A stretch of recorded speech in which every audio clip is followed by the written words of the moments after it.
Gold trusted gold buyers. మీరు తాకట్టు పెట్టిన బంగారాన్ని విడిపించి ఈ రోజు ఉన్న మార్కెట్ ధరకు కొనబడును.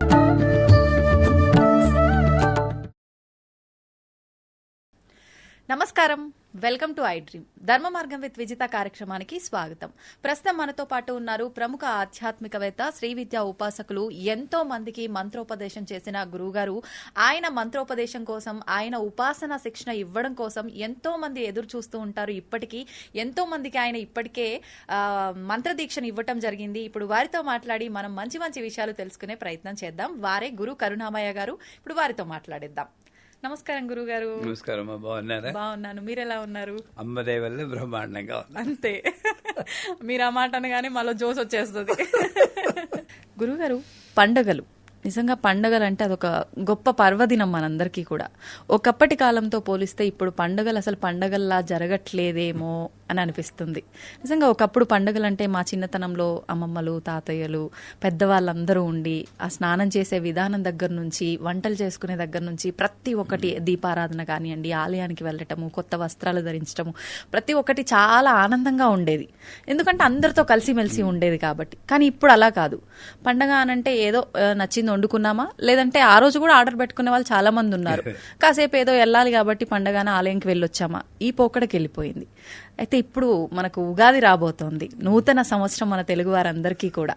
మన కొత్త సంవత్సరం వస్తుంది అని అంటే ఆ పండగని పండగలా భావించి ఏదో వండుకున్నామా, పండగ అంటే పిండి వంటలు, కొత్త బట్టలు, ఇదే కాకుండా ఉగాది అనగానే ఏదో ఒక మార్పు, మనలో మార్పు మొదలవ్వాలి, పాతది వదిలిపెట్టి మనలో ఉన్న చెడు ఏదైనా వదిలిపెట్టి కొత్తదాన్ని ఆహ్వానించాలి అని చెప్పి అంటూ ఉంటారు.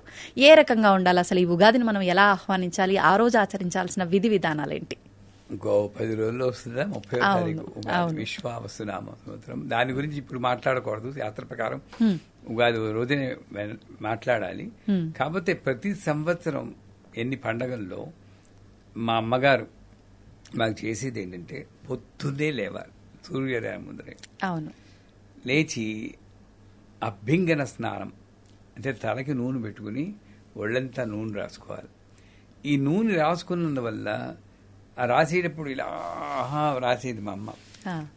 అది మసాజ్ కింద అనిపించింది, కానీ ఇప్పుడు అనిపించింది ఆ నూనె ప్లస్ ఈ స్పర్శ వల్ల లోపల టాక్సిక్ ఎలిమెంట్ చాలా తగ్గిపోతాయి. మీరు ప్రతిరోజు అభ్యంగన స్నానం చేస్తే ఫ్రెష్గా ఫీల్ అవుతారు. కళ్ళలో పడిపోయేది, అయినా సరే ఫ్రెష్గా ఫీల్ అయ్యేవాడు. తర్వాత నలుగు పెట్టుకుంటారు. ఈ నలుగు రాసేసి ఇదంతా పోయేటప్పుడు మాకు తెలిసి కాదు, ఇప్పుడు అర్థమవుతుంది. నలుగు అంటే నాలో నన్ను ఆవరించుకున్న కుళ్ళంతా పోతుంది అన్న ఉద్దేశంతో ఆ నలుగు పెట్టుకుని, ఈ రోజుల్లో నలుగు పెట్టుకుని నూనె రాసుకుని స్నానం చేసి వాళ్ళు తక్కువైపోయారు. ఒప్పుకుంటారా? ఒప్పుకుంటా. అసలు సంవత్సరానికి ఒకసారి కూడా చేయని వాళ్ళు ఉన్నాం. ఆ రోజుల్లో ప్రతి పండక్కి నేను కూడా చేయట్లేదు, అందరినీ అన్నందుకు నేనే ఏదో పండగకి ఒకసారి చేస్తాం, అభ్యంగన స్నానం చేస్తాం. నలుగు పెట్టుకునేంత ఓపిక టైం లేదు మనకి, బిజీ లైఫ్ అయిపోయింది. కానీ పండగ రోజు, ఉగాది పండుగ రోజు వస్తున్నా కాబట్టి ఈ ఉగాది నుండి కొత్త జీవితాన్ని మొదలెడదాం అన్న సంకల్పం మీరు ఇందాక చెప్పినట్టు. ఎందుకంటే ఒక బిజినెస్ ఉందనుకోండి, మన లైఫ్ కూడా ఒక బిజినెస్, మనో వ్యాపారం. మామూలు బిజినెస్ లో మార్చి 31కి వచ్చేటప్పుడు బ్యాలెన్స్ షీట్ అని వేస్తాం. వేచి ఎక్కడ లాస్ వచ్చింది, ఏ డిపార్ట్మెంట్లో లాస్ వచ్చింది, ఏ డిపార్ట్మెంట్లో ప్రాఫిట్, ఏ డిపార్ట్మెంట్ ఇంకా ఇంక్రీజ్ అవ్వచ్చు, ఇవన్నీ చూస్తాం. అలాగే ఉగాది నాడు పురాణాలు అవన్నీ అందరూ చెప్తారు, అవి వినాలి.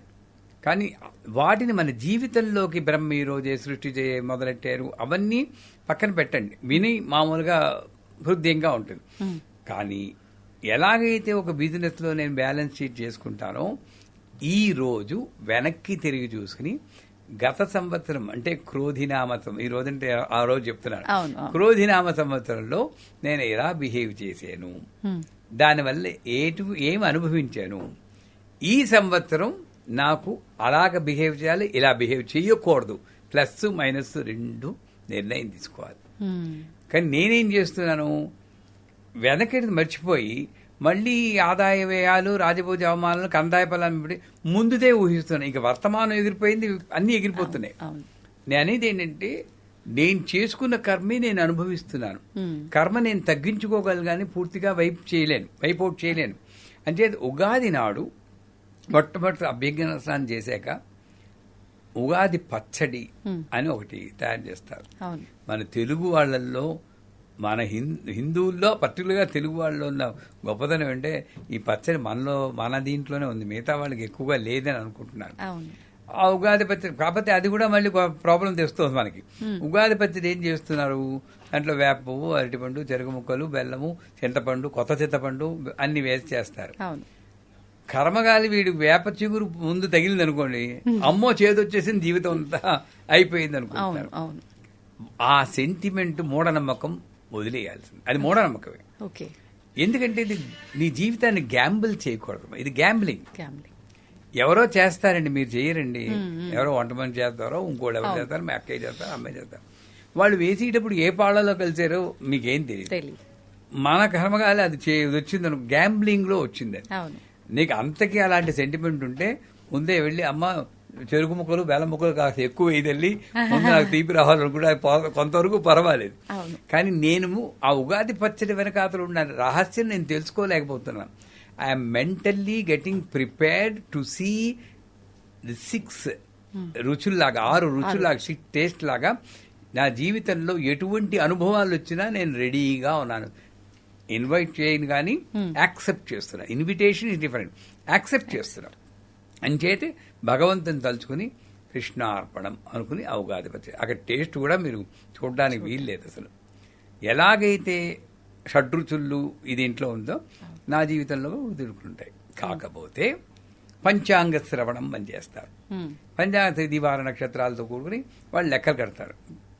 ఎందుకు వస్తుందో తెలియదు, నాకు ఇప్పటికీ అర్థం కాదు. ఒక పంచాంగానికి ఇంకో పంచాంగానికి అంత పొంతం ఉండట్లేదు ఈ మధ్య. బట్ వాటి జోలికి మనం వెళ్ళం. కానీ ఏదో ఒక పంచాంగ నమ్మకం మీద ఉంటుంది.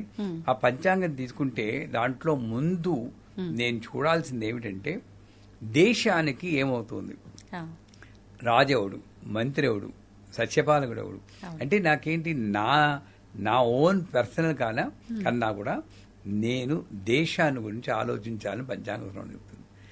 మనం ఏం చేస్తున్నాం, టకటక వెళ్ళి ఆదాయ ఫలాలు రాజపూజకి వెళ్ళిపోతున్నాం. కానీ చదవాల్సిన పద్ధతిలో నువ్వు ముందు అక్కడ, తర్వాత నెక్స్ట్ వస్తుంది గ్రహణాలు. ఈసారి సంపూర్ణ సూర్య చంద్రగ్రహణం, పార్షిక చంద్రగ్రహణం ఉంది.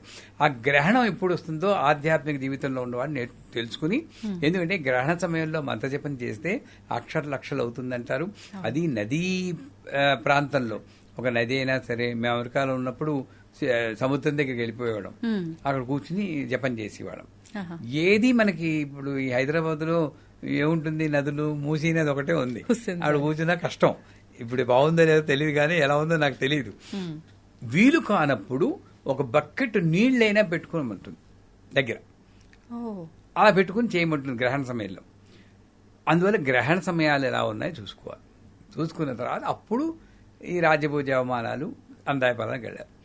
నా పర్సనల్ ఒపీనియన్ నేను చెప్పేది ఏంటంటే, నాది అశ్విని నక్షత్రం. అంటే ప్రతిసారి నేను గురువు కాబట్టి పంచాంగ శ్రవణం, నేను జ్యోతిష్కుని కాకపోయినా నాకు తెలియదు, శాస్త్రం గురించి తెలియదు. అయినా మా శిష్యులు అడుగుతారు కాబట్టి చదవాలి పంచాంగ శ్రవణం. చదివినప్పుడు నాది చదువుకుంటాం. చదివినప్పుడు ఆ అదృష్టం బాగుండి, ఆ సంవత్సరంతో బాగుంది అనుకోండి, అది మందే. కర్మకాలు సున్నాలు నాది కాదు. ఎందుకంటే 10 మందిలో 8 మందికే తెలుసు, ఆ 2 నేనే. వెరసి నువ్వు ఏం చేస్తావు, నువ్వు సుఖంగా ఆనందంగా ఉండాలి తప్పితే అదితో నెంబర్లు వాళ్ళు రాశారని ప్రింటింగ్ మిస్టేక్ ఉండొచ్చు, పొరపాటుని ప్రింట్ చేసి వాడు 6 బదులు 0 వేయొచ్చు. వీడు ఆ 0 పట్టుకు బాబోయ్ నా జీవితం అయిపోయింది ఆయన అని మేనిఫెస్ట్ చేస్తూ నెగటివిటీని తెప్పించుకుంటాడు. ఇది బాగా. ఇది విన్న తర్వాత ఇంకా నమ్మని కాదు, పాజిటివ్ గా ఉంటే నమ్మండి, నెగిటివ్ గా ఉంటే బాధపడకుండా దానికి ఒక పరిహారం, సుబ్రహ్మణ్య స్తోత్రం అది చేయండి. మళ్ళీ అది చేసినందువల్ల ఏంటి, నాకు పుణ్యం వస్తుంది. ఆ పుణ్యం సంపాదించుకోండి. అంటే నేను జాతకాలన్నీ పంచాంగాలు వేస్ట్ అని నేను ఆస్తికుని కాదు, వాళ్ళు మహానుభావులు. కానీ నా జీవితాన్ని ఆ అంకెల మీద ఆధారం చేసుకుని నేను బతుకు బస్టాండ్ చేసుకోను. నా బాగోలేదనుకోండి, సరే ఏం చెప్పారు వాళ్ళు, చేస్తే పోరా, దాన్ని సాల్వ్ చేస్తుందో లేదో అమ్మ చూసుకుంటుంది. నాకు ఇంకో ఎక్స్ట్రా పూజ వచ్చింది, దాంట్లో ఏముంది, అంతే పుణ్యం వస్తుంది అనుకుని ముందుకు వెళ్ళిపోవాలి తప్పితే ప్రతి నెల ఈ నెల మీకు భార్య భర్తల మధ్య విభేదాలు వస్తాయి, ఆ విభేదాలు వస్తాయి అన్నాడు కాబట్టి దెబ్బలాడుతూ ఉంటాడు వీడు. అది నిజం చేయడం కోసం దెబ్బలాడుతూ ఉంటారు కొంతమంది. ఇవన్నీ మానేసి పంచాంగ శ్రవణం సరిగ్గా ఎందుకోసం వచ్చిందో అది వినేసి, అది కూడా పూర్వకాలంలో అయితే పండితులు కూర్చుంటే చుట్టూరా కూర్చుని వినేవారు. ఇప్పుడు అది లేదనుకోండి, ఎలాగో అలా విని. ముఖ్యమైనది ఏంటంటే అప్పుడు వసంతకాలం, చక్కగా మీలాగా అలా అలంకరించుకోవాలి.